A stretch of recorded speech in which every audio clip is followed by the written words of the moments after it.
Marshal Michel Ney was a cavalry commander whose courage was the stuff of legend. Napoleon himself said Ney was worth 1,000 men on the battlefield.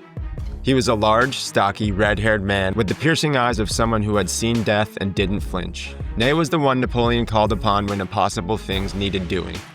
Ney first distinguished himself during the Revolutionary Wars, earning a reputation for fearlessness, audacity, and unbreakable resolve. His soldiers adored him, for he was always at the front, charging into danger alongside them, sharing their risk and their glory. Napoleon valued Ney not only for his bravery, but for his ability to inspire men to follow him through fire and death. At many of Napoleon's most famous and legendary battles and victories, it was Ney's leadership that turned pivotal moments into triumphs. In 1804, Napoleon made him a Marshal of France.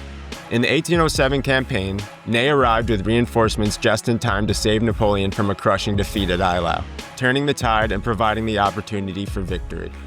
Later in the campaign, at Friedland, Ney commanded the right side of the line, and his relentless attacks pinned the Russians in place until Napoleon could unleash his victorious blow.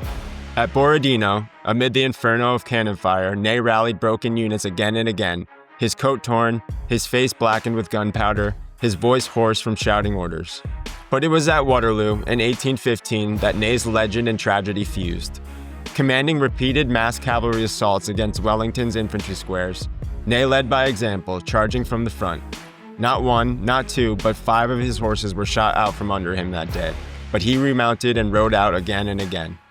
At one point, he fought on foot, saber in hand, covered in mud and blood, still urging his men forward. But the British infantry squares held, and Ney's gallantry could not turn the tide of the battle.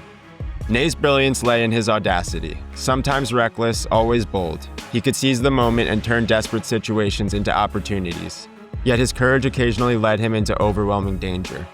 His life was a series of charges, sieges, and battles, where personal bravery met strategic command, leaving a legacy of heroism that inspired both allies and adversaries alike. After Napoleon's final abdication, Ney remained loyal to the emperor. When captured by the restored Bourbon monarchy, he faced execution for treason. True to his fearless nature, Ney confronted his fate with dignity. Standing before the firing squad, he reportedly declared, "Soldiers, I am a Frenchman. I have fought 100 battles for France and never won against her. This will be my last order to you. When I give the command, fire." Even in death, Ney embodied the courage, loyalty, and honor that had defined his life. Marshal Michel Ney's life was lived without restraint, fearless, relentless, and tragic. His bravery on the battlefield and his unwavering devotion to France made him one of the most legendary marshals of the Napoleonic era.